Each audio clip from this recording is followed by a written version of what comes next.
tribus, paralelismo dentro de lo que es el Antiguo Testamento y el Nuevo Testamento. Podemos identificar ese sentido paralelo, donde Dios establece las 12 tribus, Jesucristo como hombre y Dios verdadero, 100% hombre y 100% Dios, establece los 12 apóstoles. Podemos identificar el cordero que utilizaba, por ejemplo, el pueblo judío para acción de gracias, y nosotros como cristianos católicos, el cordero, Cristo nuestro Señor, quien quita los pecados del mundo. Entonces podemos mirar ese paralelismo dentro del Antiguo Testamento y Nuevo Testamento.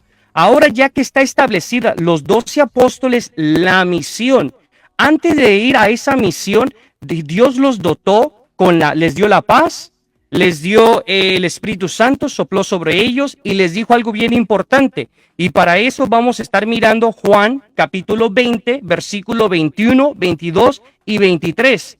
Dice lo siguiente: Jesús les dijo otra vez, ¿a quiénes? ¿A 20, 30, 40, 50 pastores? No, a los que él quiso, a 12 apóstoles. Jesús les dijo otra vez, la paz con vosotros. Como el Padre me envió, también yo os envío. Primero reciben la paz, después los envía. Dicho esto, sopló sobre ellos y les dijo, recibid el Espíritu Santo.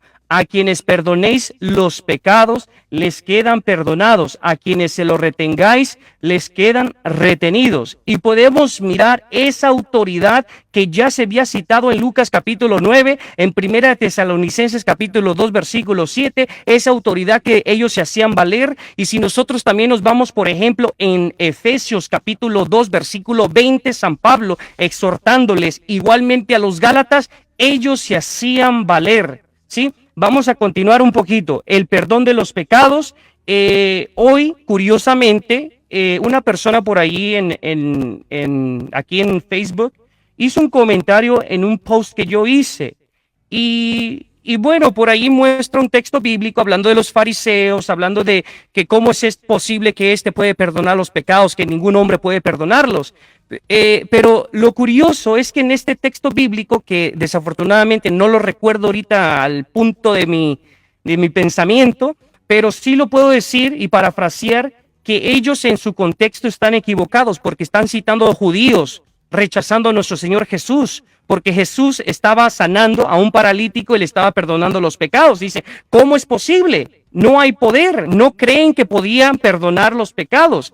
Ahora yo cito este versículo, Juan capítulo 20, versículo 21-23, donde claramente Jesús les da esa autoridad, ese poder de perdonar los pecados, ¿sí? ¿Y qué hacían? ¿Qué hacían? Después vamos a analizar lo que ellos, los apóstoles, después de recibir la autoridad, esa potestad que Jesús les dio, el perdón de los pecados, ir y bautizar en el nombre del Padre, del Hijo y del Espíritu Santo, lo podemos mirar y denotar, indagar dentro de la comunidad católica. ¿Por qué? Porque la Iglesia Católica cuenta con ese bautismo, que no es un bautismo solamente para niños o adultos, sino es un bautismo para toda aquella persona que por medio de la fe quiere ser bautizado en el nombre del Padre, del Hijo y del Espíritu Santo.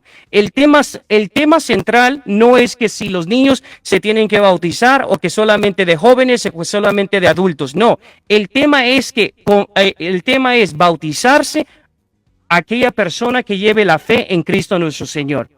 Entonces, dentro de la comunidad católica, primer sacramento, el bautismo; segundo sacramento, la confirmación; tercer sacramento, la reconciliación, el perdón de los pecados; la Eucaristía, la comunión.